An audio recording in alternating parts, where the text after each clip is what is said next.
Episode number 131 with Steve and Mike.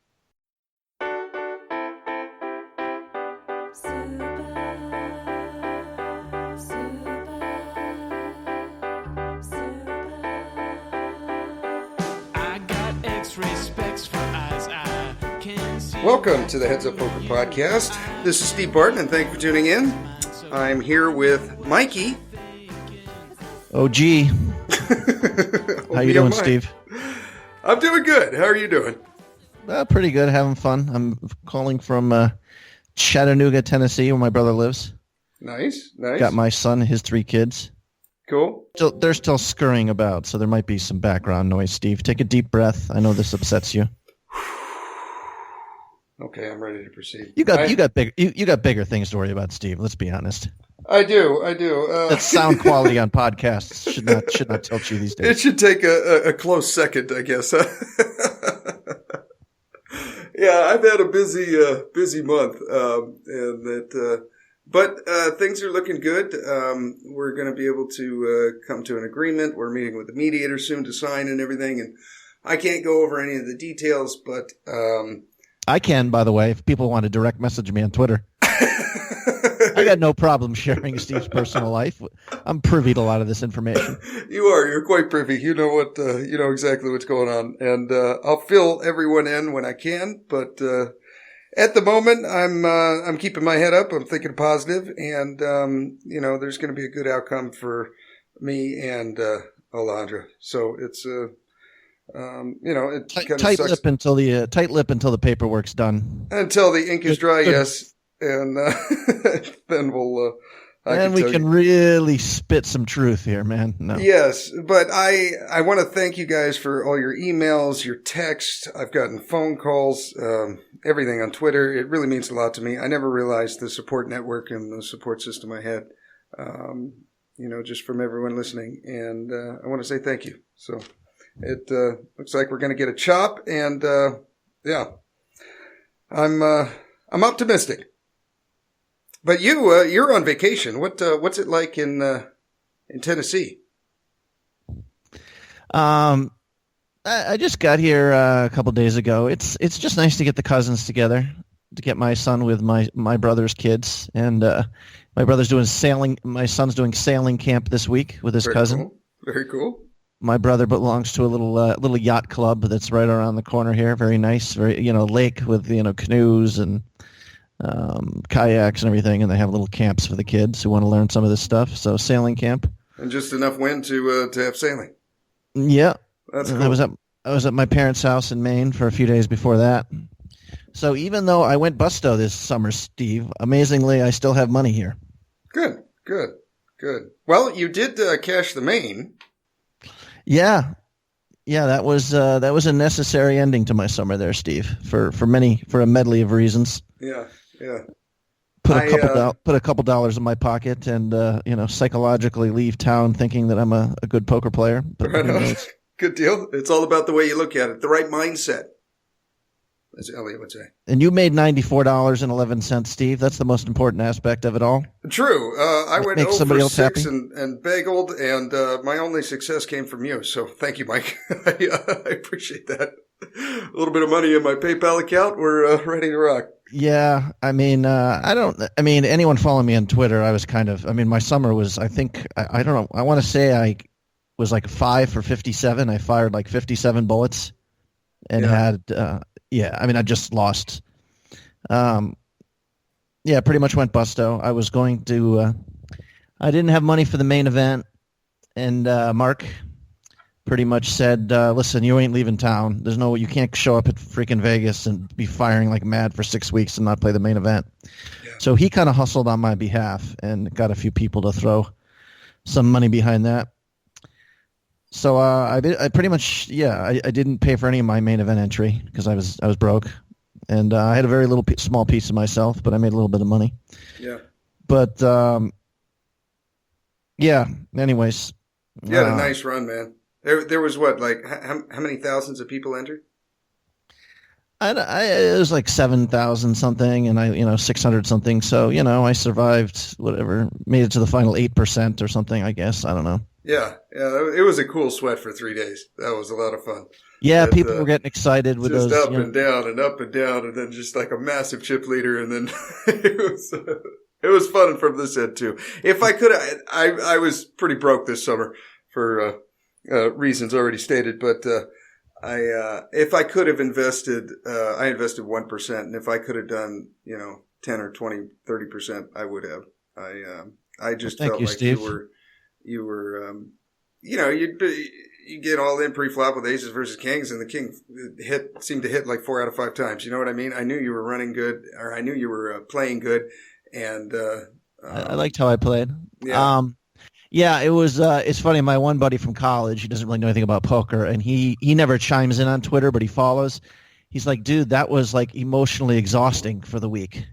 Yeah, but I didn't want it to end. The ups and downs of him.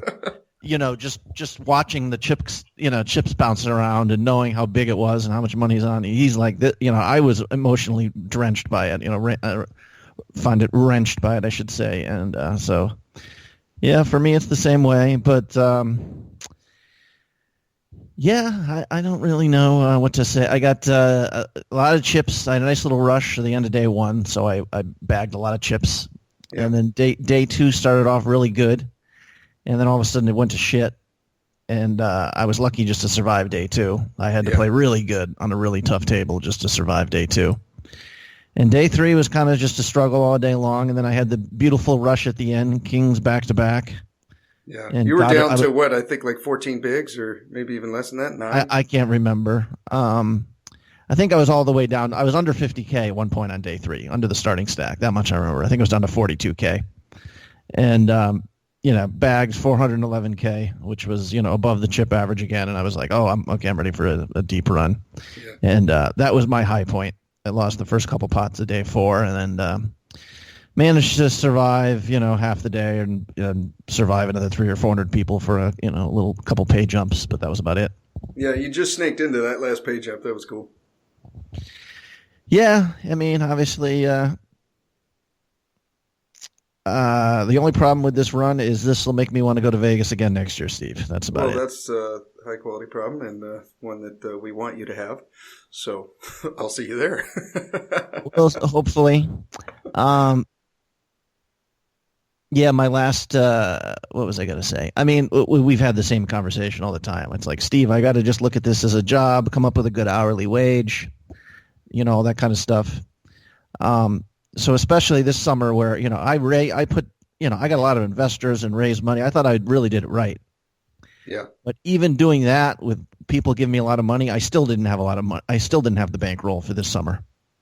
Yeah. I've still lost $30,000 of my own money. So now it's like, okay, I mean, this is what Alex says. This is what Carlos, this is what all the smart people I listen to. But it's like, okay, let's play cash, play online, and then save our money and take some shots in the summer. So we'll see if I can stick to that for the next 12 months. But what's your plan for every day play? Are you going to do cash, or like what? I don't know. I can easily go. It's just LA. I mean, I tell myself I'm definitely doing Sundays online. I actually played yesterday, even at my brother's house. I had a feeling when you said you couldn't record on Sunday. Yeah, well, I thought I was showing up at my brother's place, and I wasn't planning on doing anything, but I had to take a nap immediately when I came here because I was exhausted, and then I woke up and I said, I kind of want to work. But anyways, I was up till 4:30 in the morning because I final tabled the 25K and went deep in a few other things. I ended up breaking even for the day, but it could have been a plus 10K day. Yeah. So I don't know. If I had to guess, it's going to be each month should be like 60 hours of online and 120 to 150 live cash. We'll see. Each month. Yeah, if I'm grinding for 200 hours a month, that should be about the breakdown. 30 to 40% online, and the rest live cash. But that'll depend. Yeah, and what limits cash? 2.5 or 2.3. Okay.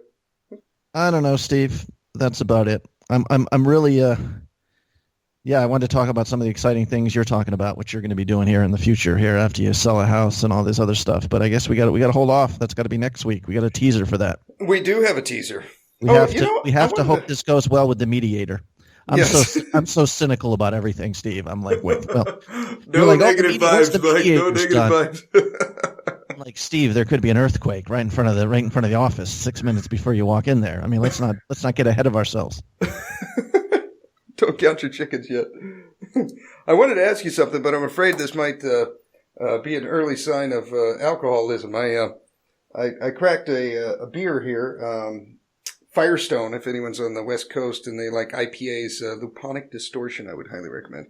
But I was thinking, I was listening to another podcast, and the guys, listeners that are, maybe they have a craft brewery where they're at. But, the thing, I love these craft breweries, but, their radius only goes so much because they just had limited volume. They're not Coors or Budweiser, Right. They sent in a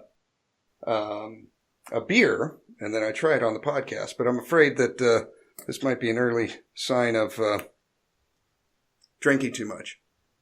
They sent a beer. Yeah. Wow. Pretty cool. Huh? It's not like you mentioned drinking that often. Okay, that's true. All right. So where people are like, oh, yeah, but well, that's cool, man. Yeah. This podcast is, there's a few people wearing Heads Up Poker podcast this summer. There was. That was pretty slick. Thank God I wasn't, dropping acid this summer. That would have been like, wait, what the hell's going on here?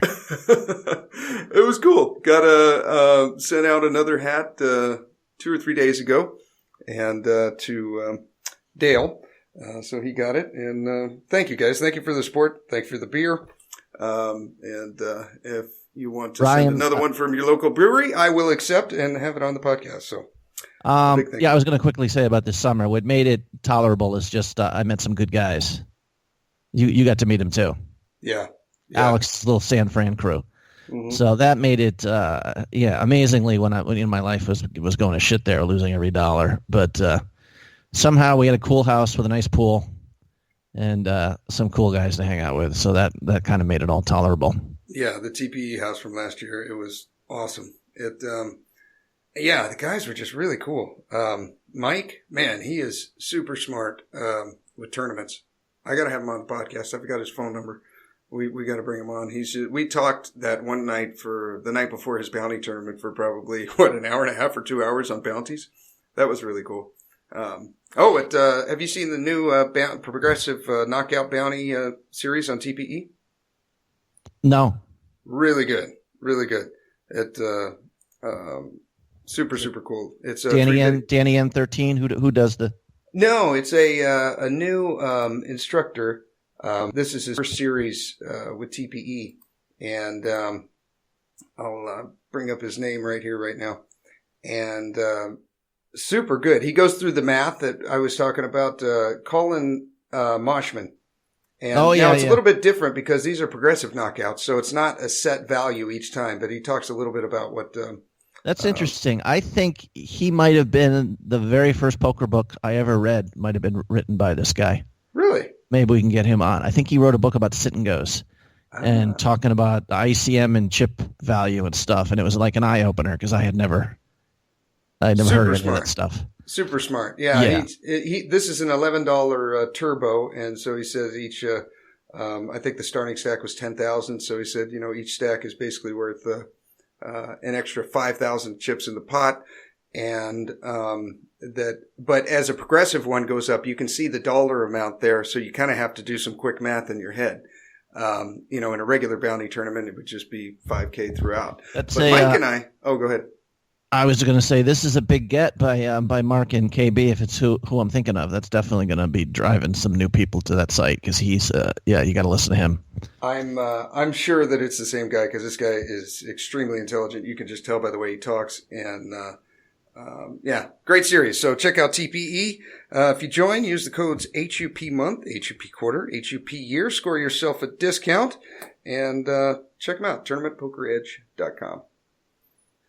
Right. So I'm sorry, you were talking. Yeah, Mike is Mike has an interesting. He won, of course, the main event at I think it was Tahoe last year, the circuit stop for 100,000. Yeah, it was Tahoe. So he's getting ready for the national championship with all the different casino champions coming up in Carolina at Cherokee in a week or two. So that might be talking to him, especially right after that experience, might be good. Yeah. Well, you know who else? He might be. I know you don't even follow really the world's what's going on in tournaments, Steve. But you know who came in like 13th? No. Heads Up Poker podcast guest. Let's see if you can guess. Oh, I'm gonna say Scott Stewart. Yeah. Yes. Right on. Oh, good for him. Okay, we gotta have him back on. And he was having a grand old time. He had on TV. He had his American flag headband. I didn't see him drinking live. Normally he's pounding the beers when he's playing. So he decided, probably because his mother was watching, just to hold off on the beers a little bit. But yeah, man, he's special. He really is. Yeah. I tried to get him to coach me, and he's now it'd probably have to pay $1,000 an hour for that, so I'll never get it. But yeah, it's hard to put your finger on it. Some guys are just like I said, there's this whole group of like LA pros I see all the time. They're all good.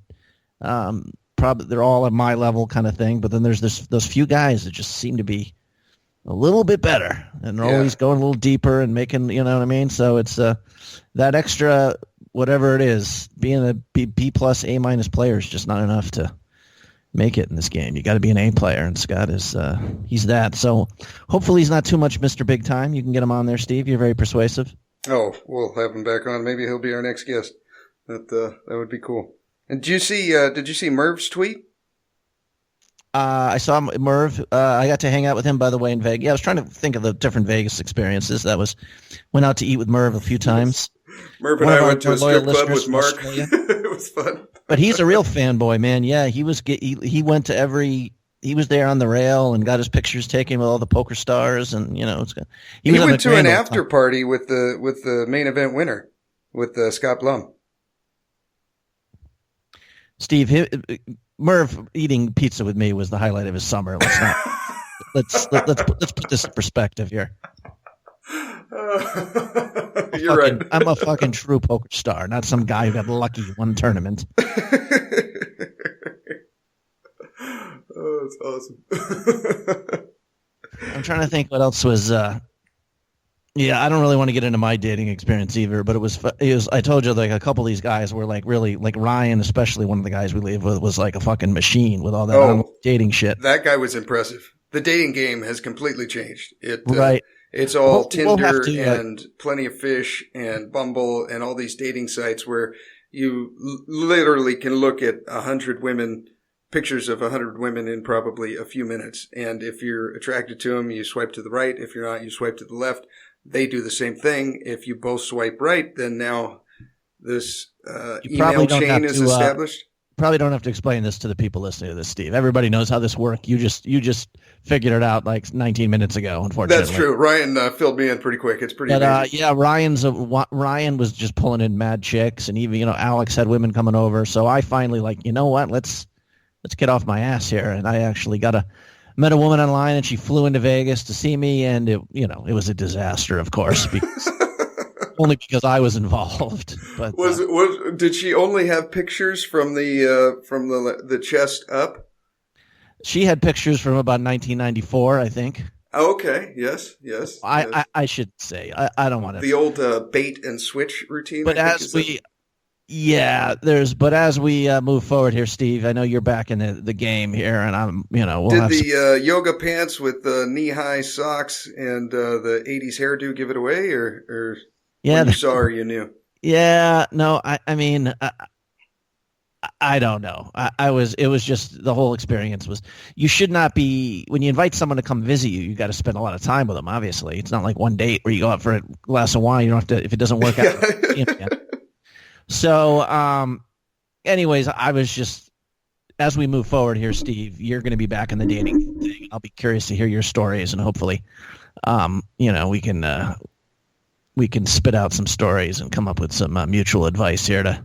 Yes. Yeah. A lot of people that I've talked to, looking for advice and just, people that'll listen. And one of the first things they say is like, well, it was tough for me to, get back into the game and date again. And I never knew if I'd meet, someone again and this and that. And that has never been a thought in my mind.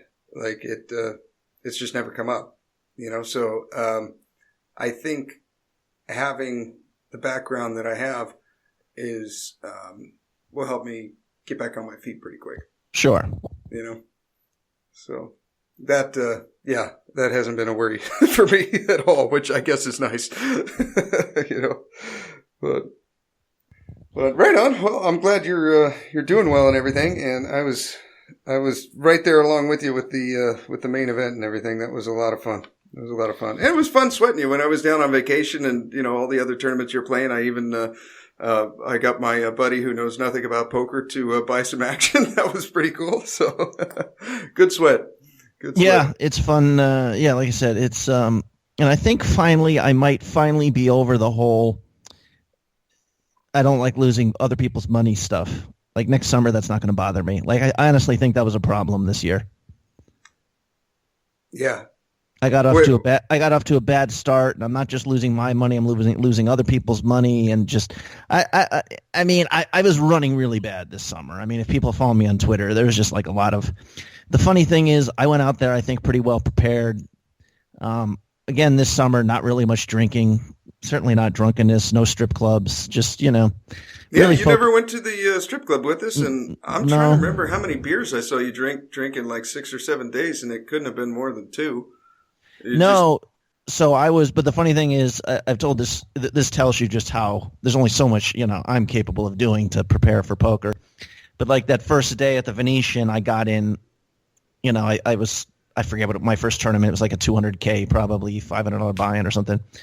I got it in with kings against queens, like really early on for like a lot of chips and lost. Yeah, I remember. And I'm like, well, you know what? This happens. This is part of it. I'm prepared for this. I rebuy, and then I go in, and I immediately flop like top 2 pair with Jack 9, and the guy had kings, and it all got in. And he had runner straight. Yeah. And I was just ready to fucking slam my fist through a wall. I'm like, right away, like one bad beat. I'm like, okay, this is part of the game. 2 bad beats. I'm like, obviously the world is out to get me. My equipoise lasted for about 3.5 seconds there. But I don't know. It was just a weird ass summer. A lot of, I think of the one hand in like a bounty tournament at Venetian. The guy shoved the turn. I had a flush and called, and he threw his hands in the muck and walked off the table. And the dealer picked him up and said, "Hold on, sir." He was literally like 50 feet. Just he could barely hear. The guy said, "Hold on, sir, sir." And the guy turned. The guy was still alive. He didn't realize he had the king of diamonds with 3 diamonds on board. I had the jack high flush, and the other diamond hit the river. Oh God! So he was, he threw his hand in the muck and left in disgust. He had like king full. But so there's a lot of weird ass shit that was going down. But anyways. Cash the main. And I do have a hand from the main event, by the way. Oh, nice. Okay. I don't know if you want to do a hand here. I do. I've got my pencil ready. Day 2 of the main event. Okay. I came into day 2 with like 150-something K at 300, 600. So I had the chip lead at my table by quite a bit, I think. I think there was one guy who might have had 100K. How much did you have? 150K? I had 150K. And I immediately started running up. I mean, like came out of the, usually I like to feel it out, but there was people who I could tell were opening wide. There was like some weak players on my right. So I was 3-betting and black. I can't remember the hands now, but I had it up almost to 200K right away. Okay. And there was one really well-known pro at my table, Chino Ream. I don't know if you know him. He was a November Niner. He made the final table once. Oh, was he the guy from that plays at the Commerce? He's an LA guy, yep. Okay, yeah. Okay, I know who you're talking about. But I thought this hand is kind of, I don't know how fascinating it is, but I think it's kind of instructive. You're in Vegas all summer. At this point, I've played against like just about everybody. Yeah. I've played against Greg Merson and Jason Mercier, and so it's you can just randomly bump into these top pros anywhere.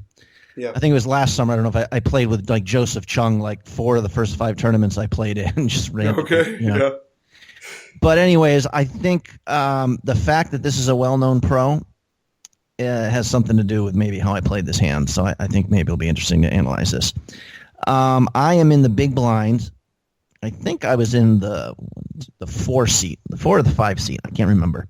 Okay, so middle of the table. Yeah, Chino was definitely in the 1 seat. So he opened, I guess it was either the cutoff or the hijack. And I am in the big blind with, it's 300, 600. He, by the way, I think started the day with 60K, but he immediately chipped up pretty good. Okay. I don't know if he knocked somebody out on it. So I think he started this hand with like about 100K. I had 200K. So 100K effective, over 130 big blinds or something. We're very deep here. Yeah, 125 big blinds. Wait. So I think my math is off. 166 big blinds. Sure. Okay. A lot. We start with 300, 600, 100 ante. So I don't know if that's factor. You're supposed to be stealing more at this level, of course, because the ante's big. Yeah. Full table. Blinds. 10 people. Nine-handed. Main event. It's always 9. Oh. So he opens. I think he opens to 1400 from. Okay. Let's just say the hijack. Let's say I'm the 5 seat, and I have 10-6 of hearts in the big blind. Everyone folds to you? Yeah. Okay. And you've got 10-6 of hearts? Yep. I don't see anything to do but complete here. You got to put in another 800 into more than 3K pot. Yeah. Yes, I call. So 4,600 in the pot? No, not that much. 1,400 and 1,400 is 2,800, and 300 the small blind is 3,100. Oh, yeah, and minus so 4,000. 4,000 even. Yeah, you're right. I think so. I counted the big blind twice. So the flop is King Jack for all hearts. Heart. So we flop a flush. That's a nice flop. Okay. Actions on me, obviously. Yeah. Okay. How wide do you think he's opening from the cutoff there? Is he opening like 40% hands or like 20 or like what do you think? What I remember watching him was that he was very active, very aggressive. Is that holding true here when you've been playing with him? Or? Yeah, I think he hadn't played that many hands since, we're probably in the second hour of play now. But okay. So no, he hadn't been. I'd have difficulty quantifying it. I would probably say 40% would be very high. No, I would guess somewhere in the 20 to 30% at the most from the hijack. Okay. All right. Okay. But he definitely, we don't. He could have a lot of flushes there. There's no reason he would not have 7-9 of hearts or whatever. Well, the reason I'm asking for wideness is like, this really smacks his range, and it really doesn't ours. You know what I mean? Unless we have 2 random hearts like we do, which is not going to be very often. A set of 4s, I suppose, like King 4, Jack 4 is is in our range if they're suited. We might complete there for the raise that he made with those suited hands, but I think that this flop nails his Broadway range a lot more than it does our. Well, when you say smacks a flop, do you mean it hits your range, or are you talking about like he's hit a monster hand? Oh, no. I don't think he's hit a monster. I'm just saying that the board with King Jack on it and then one little lowball card. Yeah, I guess it should be better for his range. I think so, yeah. I mean, he's got, all the Broadway hands, which is some kind of a straight draw or or pairs. I guess I'm kind of making an argument here for leading out because maybe we lead out like 1,800 into 4K and, you're going to get called or raised by something like Ace King, maybe Aces, Queen 10. He's probably going to call once with any high heart, the Ace or the Queen. Okay. I hear what you're saying. Yeah, this was exactly what I was thinking. I was thinking when you start talking about range versus range analysis, I was just going to say when you're super deep in tournaments, I know I think about this. The quality of my hand is always like the number one factor. You know, as you become more shallow or in different spots, it's always like my range versus his range. But yeah, that's kind of what I'm thinking is he's not going to go nuts here if he has nothing.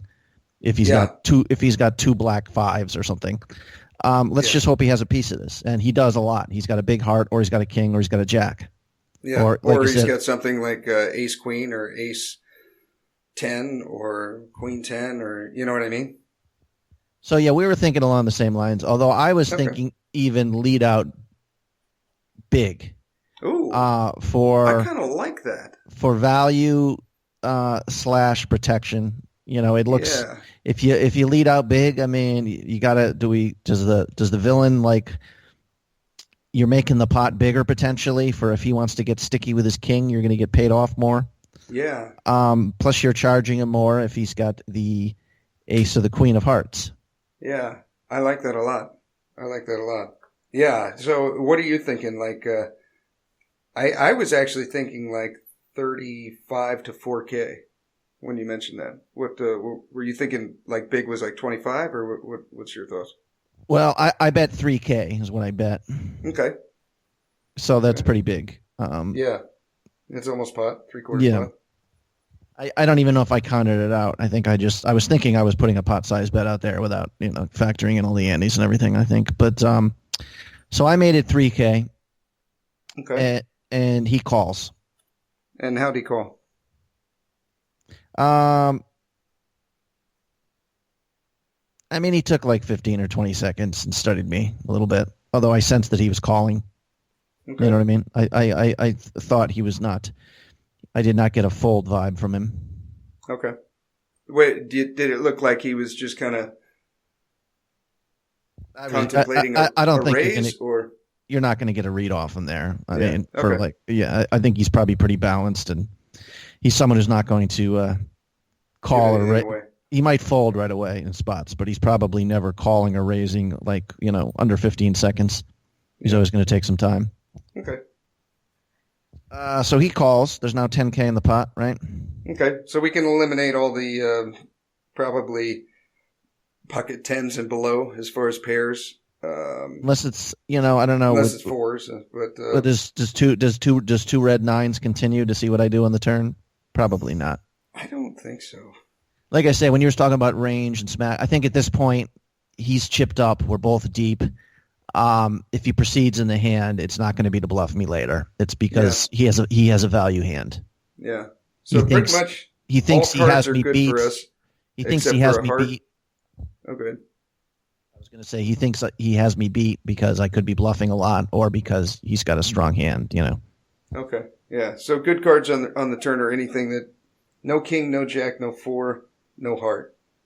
Other than that, we're pretty much good with anything. Yeah, even a king or a jack, but might not be horrible. It might give him trips. True. Because if he had two pair or a set here, he might raise sometimes.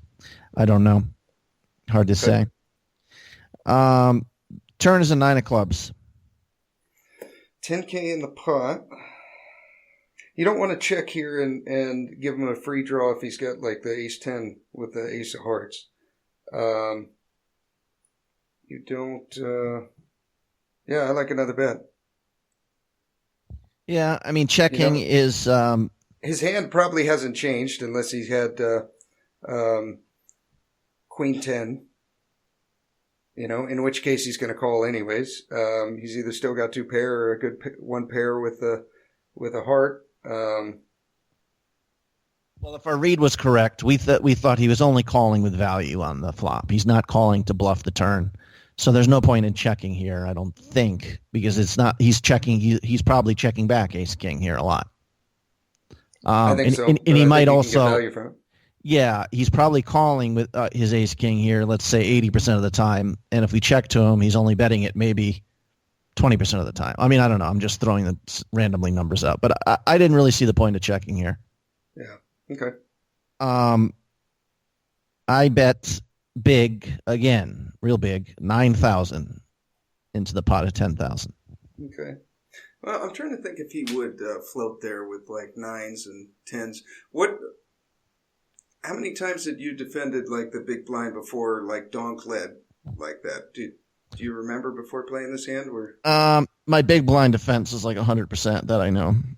Okay, yeah. I was real active, and he was joking. He was like, he asked me my name right away. Hey, Mike, I'm Chino. And Mikey, he's doing it again, boys. Like every time I reach for chips, you know. Okay. Maybe he would float there with 9s. Well, I mean, in which case he's still behind, but okay. I don't even know if 9s is a float. I mean, at this point, yeah. But if he's calling with 9s, it's because, well, maybe he just has a heart. And well, by a float, I mean like calling with like really, really low equity to bluff the turn. If I, which I don't know if 10s qualifies there. Okay. 10s would, if he had 2 red 10s here, obviously we had it, and he saw if I checked the turn, he'd be very happy to see the river. He's never betting it. Yeah. Okay. He's got no bluffs he's never bluffing the turn, I don't think. Okay. Do you think? I don't know. That would be the point. There's 2 reasons to check here. We're checking to control the size of the pot because we're worried that, maybe he's got a monster hand. Or we don't want to put in a lot of chips because if the board pairs on the river, we're confused, blah, blah, blah. I think or we'd be checking to induce him to bluff and bet our hand. And I think the second one, I think we feel like we've got the best hand most of the time here, right? I think the vast majority of the time we have the best hand, yeah. And we think he's not going to be bluffing the turn very often either, right? I don't think so, no. So, yeah, it's a bet. I bet 9,000, and this time he took a while, and I really thought he was folding the whole time. I thought he was kind of Hollywooding, but he took a while, and then he raised it to 20,000. Okay. All right, so to recap here, Hero was in the big blind with 10-6 of hearts, defended from a cutoff raise, villain. Board came King, Jack, 4 of hearts, so flop the flush. Bet, villain called, and then now on the turn with 10K in the pot. The turn is the 9 of clubs. We bet 9,000. Villain tank raises to 20. So we got 39 in the pot now, and it's 11 to call. I mean, that's almost 4 to 1. But we're either sunk or... Do we call and then check call the river? I mean, how much does he have left in his stack now? He just bet 23. I think I said he started with like 100K. 100K, so he's still got like 75 behind. If you call here, well, what do we think? That's going to bring it up to 50. Before we act, what hands are we putting him on here? Queen 10, a set that's going to fold to a raise. Why would he raise a set now and not on the flop? Maybe if he puts you on a draw, he wanted to try to get another street out of you. I guess the straight could kind of make sense if he thinks that I don't have a flush, if he wants to protect his hand. Charge me to get that 4th heart.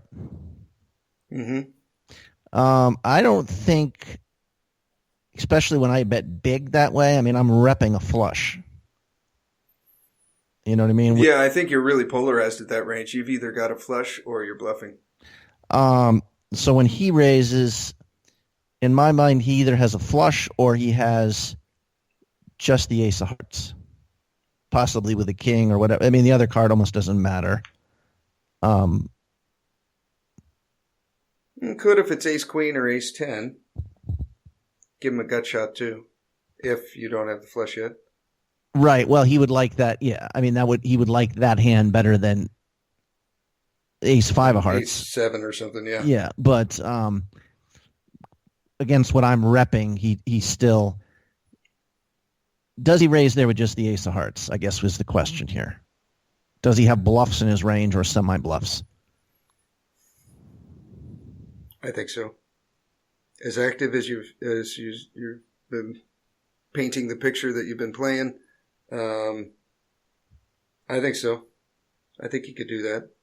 And yeah, I've been playing really, really aggressive here. I don't know what and stats I think were. him doing this may, like, let's say he does have the ace of hearts. By him putting in a raise here, if you come over the top, it'll suck for him, but he's got to fold. But he might just get a check from you on the river, and that'll give him an opportunity to bluff. Or if he makes his hand, he can, bet accordingly. But him putting in this raise here might have saved him a river bet. Maybe he's got like ace king with the ace of hearts, and if he puts you on some kind of draw, then I don't know. Maybe he could check behind that. I think he'd bluff here.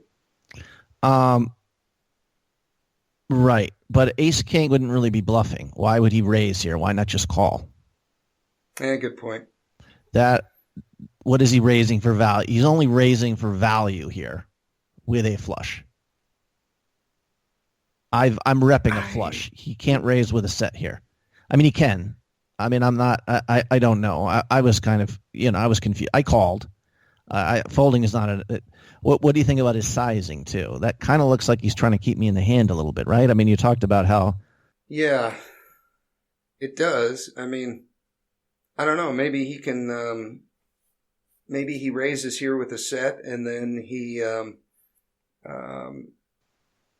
Then if a blank hits the river and you don't bet, he can just check behind. And I mean, at the time, I got to be honest. I don't know how deeply I was thinking. I'm like, I got a flush. This seems pretty uncomplicated. I call here, and I'm going to be calling the river unless the board pairs, or unless there's another heart out there.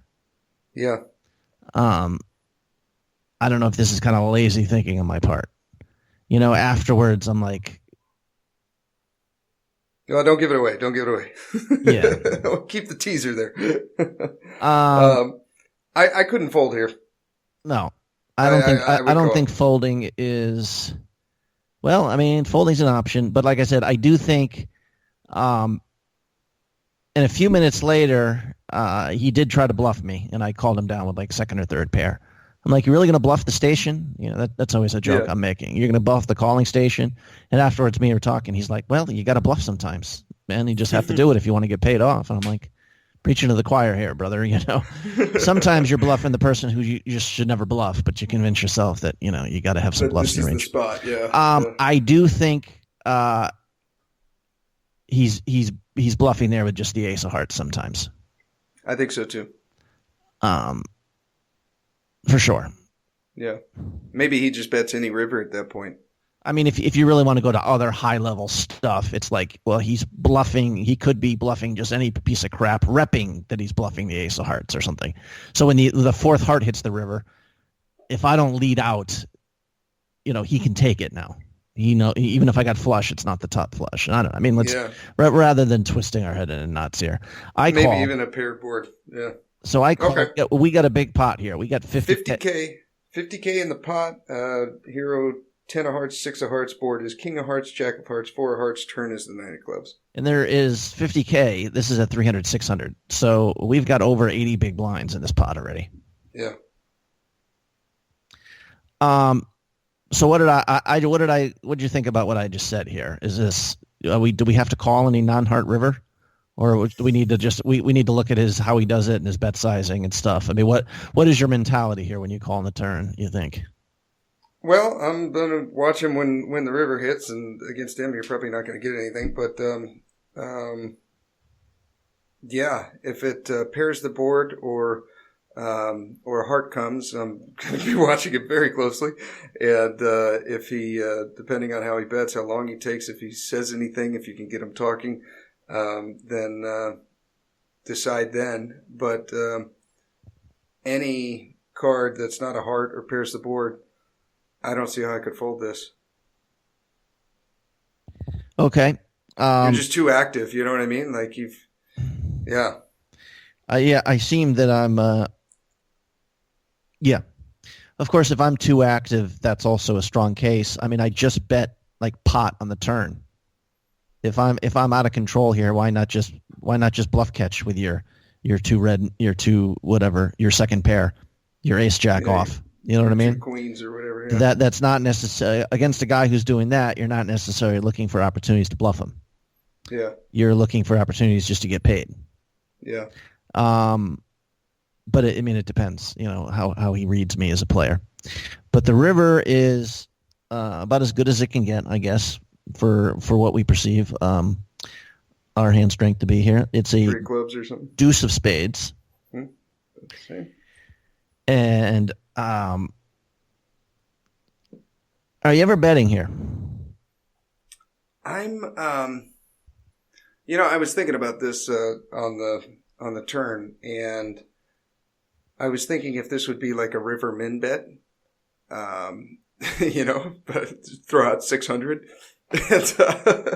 But I was thinking, I think I'm just checking here, and I mean, it's almost regardless of his sizing. I think, if he shoves, like, that would just be sick. I think you'd have to fold. But into 50K, if he's betting 50 or less, I don't see how I could fold. Yeah, I was just going to say, if we bet, we can kind of name our price a little bit here. Plus, also, if he for some reason has like a 7-high flush, he might check back here, and we might not get paid. Yeah, but I think those times are far less than the times that he bluffs, or he bets a straight, or he bets a second best hand, for value. Like if he's got a set here, he might throw out a little value bet for like 20K or something. But if we lead, we know he's going to be calling with that 20K, right? Or most often. Well, is this a bet fold then? Do we lead out for 30K and then fold to a raise? I still if we think he's bluffing with ace of hearts, then he's gonna if he's bluffing the turn, he's gonna bluff the river. So for that reason, I like checking. Yeah. I'm just throwing this out here. There was once in a cash game where I had check raised a guy. I had the nut flush. I bet, I check raise whatever flop he called, or I raised the flop, he called. I bet big on the turn. He called. He let out on the river, and I shoved, and this guy open mucked the second nuts. Well, so he got perfect information on the river. When he bets the river, if I shove on him, he knows I have it, kind of thing, I guess. Anyways, a lot of this was Monday morning quarterback. In game, I said I'm calling the flop, I'm calling the turn, and probably calling 75% of rivers, other than the fourth heart, and maybe if the board pairs. Yeah. I check, and he takes a while, studying me. A while is like 20 seconds, I don't know. And he bets 40,000. Well, yeah, did you get anything from him? No, I don't even try, Steve, with that stuff. Yeah. Against solid pros for the most part. No, yeah. I didn't have anything other than, what is he betting here? Is he ever betting a baby flush? Is he ever betting a worse flush? I don't think so. I think he's got the flush. I don't think he's doing this with a set. I think he's checking behind a set or betting smaller. Baby flush, maybe smaller too. I guess if you're going to be balanced, you got to. Remember, we started with, he started 100K effective. This is the main event, and this is a big bet for him. Yeah. Let's see, 20, 23, we'll call it 24, and he just bet 40K. So that means pot was 50K to start the hand. Pot was 50K to start the hand, but I'm trying to figure out how much he had left. He had like 64. He's invested 64K in this pot. He'll only have like 35 if he bets and you call and he loses. Which is still 50 bigs, but in game, again, if I'm someone who's out of control, or not out of control, but just very active and, doesn't like giving up on pots. The typical counter strategy is just to be willing to bet thinner value, just trying to get paid with your hands. You know what I mean? Yeah. So I just don't know how often he's bluffing here. I don't know if it's great strategy. Would you be bluffing with the ace of hearts? Let's put it that way. Against me. You lead the flop. You lead the turn. I re-raise you. You check. Yeah, I'd have to bet here. Okay. Yeah. It's the check on the it's the call on the turn and the check on the river.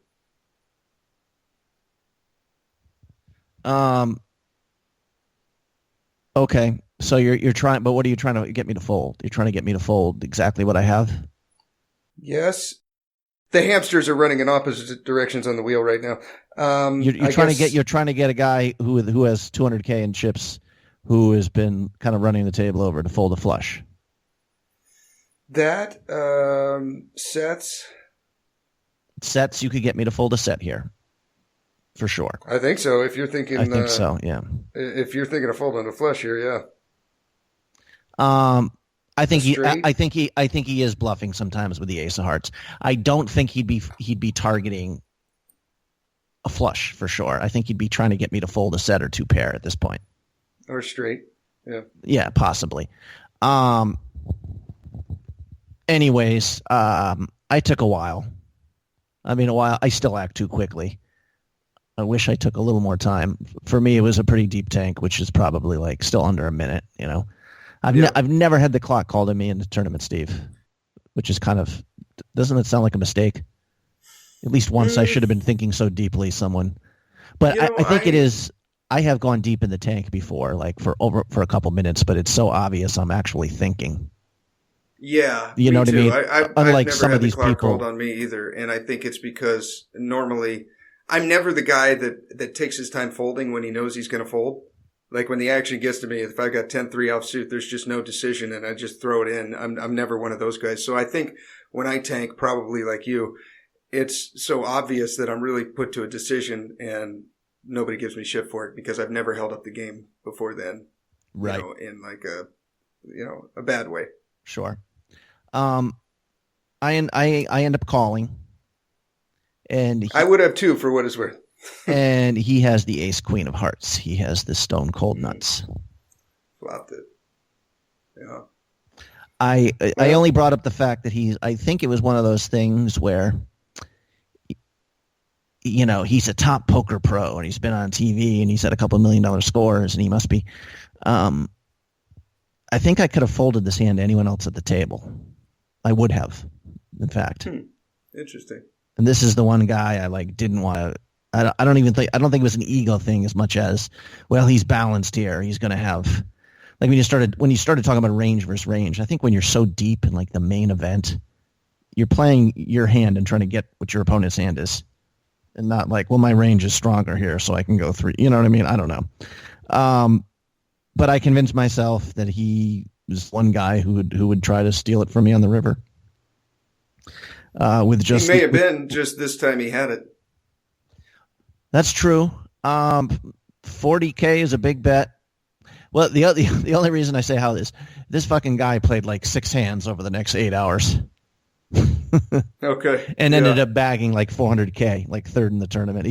He would come back from every break 10 or 15 minutes late. He'd like win a big pot and go. I mean, it's just, they say patience in the main event and and it was just funny how he was probably the least aggressive guy at the table. I mean, I'm sure he stole a couple pots, but literally just like V-pipping like 10 and he was running like God and just knocking guy out and winning lots of hands. But yeah, like an hour and a half after this call, I'm like, Jesus, I wish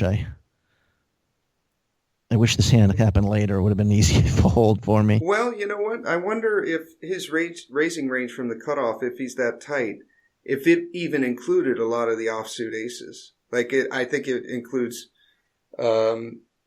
ace king off, ace queen off, ace 10 off. Is he raising from the cutoff there with like ace 9 off, ace 7 off? Well, that's good. You know what I'm saying? So if he's actually folding those hands, then you might be able to get away from this. but if the ace 2 through ace 9 off are in his range, then I like the call. If they're not, then maybe, if he's only going to have suited aces there, all the suited aces, then maybe we could have folded this. Well, even if you take all the suited, ace of hearts out, remember if you have just the ace of queen, ace 10 off with the ace of hearts, that's still a bunch of combinations. 4 combinations. Yeah, that'd be 3 combinations each, right? Yeah, And so total is 6. Yeah, but, with the there's ace a king, whole ace bunch queen. of combinations of all the ace 9, ace 7, ace, all of those. Yeah, basically at this point, 3 Steve, each. This is like GTO poker that's over my head in terms of counting the actual combinations. I'm not going to try to bullshit my way through this. I mean, I vaguely understand how people would approach this. But I don't think, looking back, I'm like, I just don't think he ever has a set, either on the turn with the raise or certainly on the river. Okay. It's always a flush or the ace of hearts. I mean, I guess every now and then it's just some weird ass hand, 2 black deuces, and he's just decided that blah, blah, blah. But no.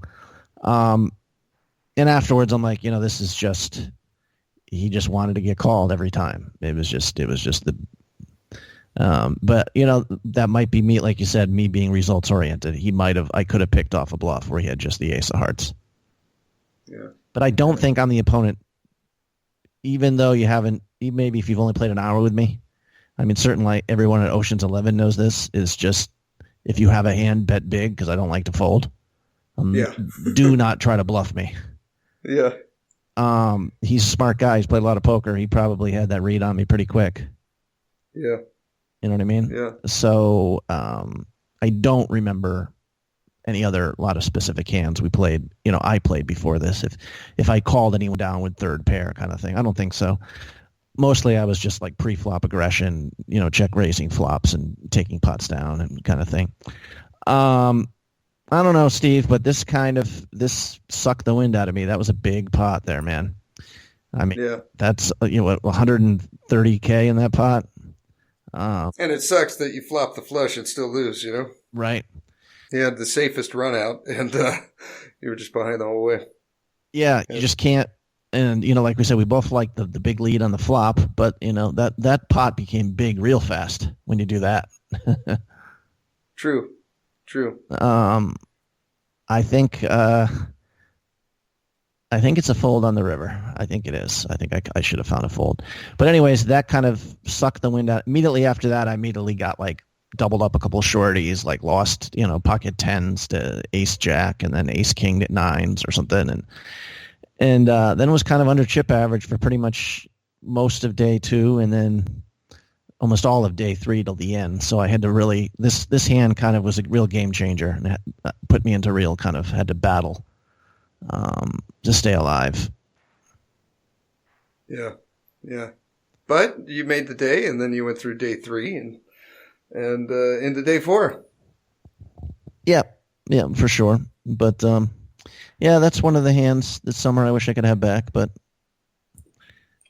I did flop a flush, though. Yeah. Not I wouldn't beat yourself up too much about this one. Not easy. I would have done the same thing the whole line through. I might not have bet as big on the turn, but I still would have gone 7. So that doesn't really change much. Maybe then instead he only raises it to 15 or something. I don't know. But I would have followed the same line. Yeah, my mind's scrambled right now, like I said, but I just don't think there's enough. He's bluffing very often there.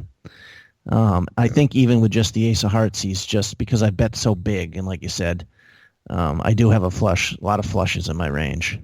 I think he's just calling there, just hoping to hit his card on the river a lot of times too. Yeah. It doesn't necessarily be just because because even if we put just the ace of hearts in his range, doesn't mean he's bluffing that often with it. He might be just trying to realize his equity. Yeah. But anyways, good for him. I don't know. Well, what's on your schedule for the next week or so? Are you how you going to be out with the family? What you going to be doing? Yeah, we're going to be spending more time in Tennessee, and then they'll have to figure out what to do afterwards. Going to fly home, and then probably grind hard online for a little while, and hopefully show some good results there. If not, I don't know, Steve. The job possibility is always around the corner. I'll have to stop and think about that, but not a lot of. I'll have to start grinding up, making money right away, or it'll make things difficult, but you know how much I love life on the edge, so I guess that's the point of all this. Yes, I do. Yes, I do.